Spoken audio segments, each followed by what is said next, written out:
നമസ്കാരം. ഞാൻ doctor Balesh, doctor BK fertility clinic, Chettupuzha, തൃശ്ശൂരിലെ ഫെർട്ടിലിറ്റി സ്പെഷ്യലിസ്റ്റ് ആണ്. ഇന്ന് ഞാൻ സംസാരിക്കാൻ പോകുന്ന എല്ലാവരുടെയും മനസ്സിൽ ഇൻഫെർട്ടിലിറ്റി ട്രീറ്റ്മെന്റിലേക്ക് കയറുമ്പോൾ ഉള്ള ആദ്യത്തെ സംശയം, എന്തൊക്കെയാണ് എൻ്റെ ആവശ്യമുള്ള പ്രിപ്പറേഷൻ, എന്തൊക്കെ ഞാൻ ചെയ്തിട്ടാണ് ഈ ട്രീറ്റ്മെന്റിലേക്ക് പോയാൽ എനിക്ക് ഏറ്റവും നല്ല സക്സസ് റേറ്റ് കിട്ടുക. എല്ലാവരും വരുന്നത് ഇവിടെ ജയിക്കാനാണ്.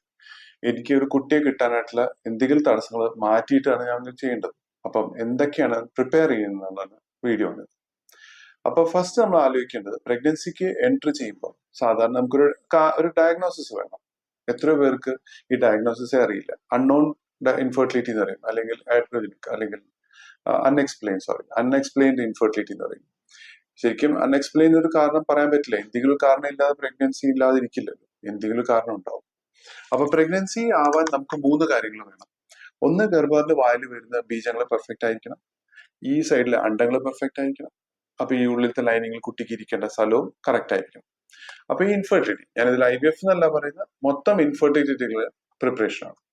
അപ്പൊ നമുക്ക് ആവശ്യമുള്ളത് ഫസ്റ്റ് സെമനെ ചെക്ക് ചെയ്യാം. സോ അറ്റ്ലീസ്റ്റ് 1 സെമൻ അനാലിസിസ് ചെയ്തിട്ടുണ്ടാവണം കഴിഞ്ഞ ഒരു 3 to 4 months അത് ഓക്കെ ആണെങ്കിൽ ഫൈൻ. അല്ലാന്നുണ്ടെങ്കിൽ ഈ അടുത്ത ഒന്നും കൂടി റിപ്പീറ്റ് ചെയ്യാം. സോ 2 സെമൻ റിപ്പോർട്ട്സ് ഉണ്ടെങ്കിൽ പെർഫെക്റ്റ്. സിംഗിൾ റിപ്പോർട്ട് വളരെ മോശമാണെന്ന് നമ്മൾ അതിനെ വിശ്വസിക്കേണ്ട ആവശ്യമില്ല. പക്ഷെ at least 2 reports at A difference of 1 month അല്ലെങ്കിൽ 4 weeks അത് വേണം. ഹസ്ബൻഡിന് ഡയബറ്റീസ് അങ്ങനത്തെ അസുഖങ്ങളൊന്നും ഇല്ലല്ലോ എന്ന് കൺഫേം ചെയ്യാം. പ്രത്യേകിച്ച് വേറെ എന്തെങ്കിലും ലൈക്ക് ഭയങ്കര ആൽക്കഹോൾ അല്ലെങ്കിൽ ഡ്രഗ് അബ്യൂസ് അല്ലെങ്കിൽ പുകയില ഏതെങ്കിലും രൂപത്തിൽ യൂസ് ചെയ്തിരിക്കും, തീർച്ചയായിട്ടും അതിനെ നിർത്തുന്നത് നന്നായിരിക്കും. തടി കുറച്ചാൽ അതും ഹെൽപ്ഫുൾ ആണ്. എന്നുവെച്ചാൽ മെയിൽ ഇൻഫെർട്ടിലിറ്റിക്ക് വലിയൊരു കാരണം അമിതവണ്ണം കൂടിയാണ്. തടി കൂടുന്നതനുസരിച്ച് ശരീരത്തിലെ ചില ഹോർമോൺ വേരിയേഷൻസ് കണ്ടാവും. അപ്പൊ നിങ്ങൾ ശ്രദ്ധിച്ചിട്ടുണ്ടാവും, തടിച്ച ആളുകൾക്ക് സ്ത്രീകളെ പോലെ ബ്രസ്റ്റ് ഒക്കെ വരുന്നു.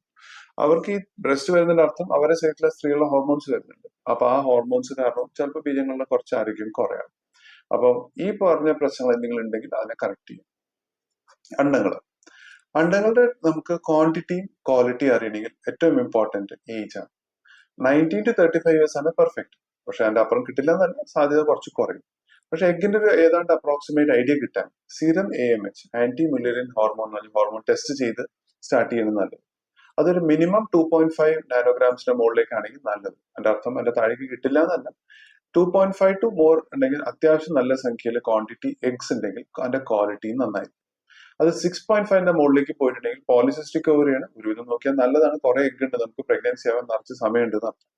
പക്ഷെ ഇത് ബിലോ 2.5 അബോവ് അറൌണ്ട് 1ന്റെ മുകളിലേക്കാണെങ്കിൽ ഓക്കെ, കുഴപ്പമില്ല. പക്ഷെ വേഗം നമ്മൾ എന്തെങ്കിലും ചെയ്യണം. ബിലോ 1 പോയി കഴിഞ്ഞാൽ നമ്മളെ സക്സസ് റേറ്റ് കുറഞ്ഞു തുടങ്ങും. ഇപ്പൊ ഏറ്റവും ചെറിയ സംഖ്യയിൽ നമുക്ക് പ്രഗ്നൻസി കിട്ടിയിരിക്കുന്ന 0.75 ആണ്. അപ്പൊ ഈ റിപ്പോർട്ട്സിനെ മാത്രം നമുക്ക് കണ്ണടച്ച് വിശ്വസിക്കാൻ പറ്റില്ല. പ്രഗ്നൻസീസ് ബിലോ 1 നമുക്ക് കിട്ടാം.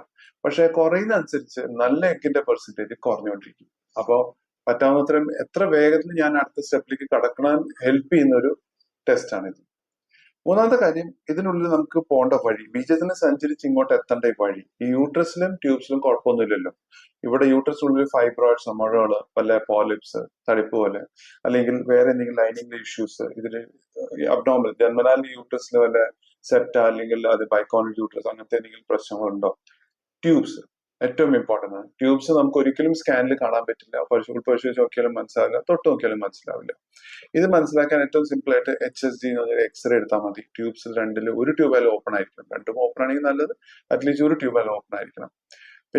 അല്ലെങ്കിൽ ലാപ്രോസ്കോപ്പി ചെയ്യണം, വല്ല കാര്യമായിട്ടുള്ള ബ്ലോക്കോ വെള്ളം കെട്ടി നിൽക്കുന്നതാണെങ്കിൽ.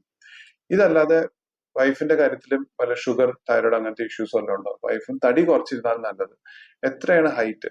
ഇപ്പൊ 150 സെന്റിമീറ്റർ ഹൈറ്റ് ആണെങ്കിൽ അതിൽ 100 കുറച്ചാൽ 50 കിലോ, കൂടി 52 കിലോ പെർഫെക്റ്റ് ആണ്. അതിനേക്കാളും കൂടുതൽ പോവുകയാണെങ്കിൽ, വെയിറ്റ് പെട്ടെന്ന് വയറ് ചാടി കൂടുന്നുണ്ടെങ്കിൽ ഉറപ്പായിട്ടും അത് ഹോർമോൺ ഇംബാലൻസ് ക്രിയേറ്റ് ചെയ്ത് ഓവുലേഷൻ ഡിസ്റ്റർബൻസ് വരുത്താം. അപ്പൊ ഈ ബേസിക് കുറെ കാര്യങ്ങൾ മാത്രമേ ഉള്ളൂ നമുക്ക് ഇൻഫെർട്ടിലിറ്റി ട്രീറ്റ്മെന്റ് ആവശ്യം. പിന്നെ പ്രഗ്നൻസിക്ക് പോകുന്ന സമയത്ത് നമുക്ക് ഇതിന് ഒരു ഓപ്പൺ ഹാർട്ടായിട്ട് പോവാം. ഇതില് ഞാൻ നേരെ അതിലേക്ക് ഒരു ട്രീറ്റ്മെന്റിലേക്ക് ഒന്ന് പ്ലാൻ ചെയ്തിട്ടല്ല. നമുക്ക് ഏറ്റവും ചെറിയ വഴി തുടങ്ങി പതുക്കെ പടി നമുക്ക് ഇത് ശരിയായിട്ടില്ലെങ്കിൽ മുകളിലേക്ക് പോവാം എന്നുള്ള ഓപ്ഷനിൽ പോവാം. ഏറ്റവും ചെറിയ പടി തന്നെ സ്ഥിരം പിടിച്ച് അതിൽ തന്നെ എനിക്ക് കിട്ടിയേ പറ്റൂ എന്ന് പറഞ്ഞ് കാത്തിരുന്ന് സമയം കളയേണ്ട പകരം മുകളിലത്തെ പടി ചിലപ്പോൾ ആലോചിക്കേണ്ടി വരും. അല്ലാതെ വെപ്രാളം പിടിച്ച് മുകളിലത്തെ പടിയിലേക്ക് ആദ്യം ചാടണമെന്നും പറയുന്നില്ല. പക്ഷെ ഈ പ്ലാൻ നമുക്ക് ഒരു ഇത്രയും മാസത്തെ ഒരു ടൈം ഫ്രെയിം വെക്കുക, ഒരു ടൈം ടേബിൾ പോലെ. നമുക്ക് ചെറിയ വഴികൾ കുറച്ച് മാസങ്ങൾ പറ്റിയില്ലെങ്കിൽ അടുത്ത പടി, അത് പറ്റിയില്ലെങ്കിൽ എന്റെ മോള് അതിന്റെ ഇത്ര മാസം കഴിഞ്ഞിട്ട്, അങ്ങനെ ഒരു ടൈം ഫ്രെയിം വെച്ചാൽ നല്ലത്. അതിൽ എത്രയോ പേര് ഞാൻ കാണുന്നില്ലേ, അവര് കാത്തിരുന്ന് ഇപ്പൊ ഹസ്ബൻഡിന്റെ സമയം ഇഷ്യൂ എന്ന് കാത്തിരുന്ന് ചിലപ്പോൾ അവസാനം വൈഫിന്റെ എഗ് തീർന്നു പോകും. എഗ് തീർന്നു പോയി കഴിഞ്ഞാൽ പിന്നെ വൈഫിനും എഗ്ഗില്ല, ഹസ്ബൻഡിനും സ്പേം ഇല്ല. അപ്പൊ പ്രഗ്നൻസിന്റെ ആവും, പിന്നെ ബുദ്ധിമുട്ടാവും. അപ്പൊ സ്ത്രീകളുടെ ഏജിൽ എപ്പോഴും കണ്ടു വേണം, ഏജ് കഴിഞ്ഞു പോകുന്നതനുസരിച്ച് എഗ് കുറഞ്ഞു പോകുന്ന ഓർക്കുക. അപ്പൊ പ്രഗ്നൻസി സാധ്യത കുറയും നോക്കുക. പക്ഷെ തീർച്ചയായിട്ടും ഒരു ടൈംഡ് വെൽ പ്ലാൻഡ് പ്രഗ്നൻസിക്കുള്ള അറ്റംപ്റ്റിൽ നമുക്ക് പൊതുവെ സക്സസ് റേറ്റ് കിട്ടും. ഇനിയും സംശയങ്ങൾ ഉണ്ടാവും, നമുക്ക് നേരിട്ട് കണ്ട് സംസാരിക്കാം, അല്ലെങ്കിൽ കമന്റ് ബോക്സിൽ ഇട്ട് അതിന്റെ ഉത്തരം തരാം. Thank you.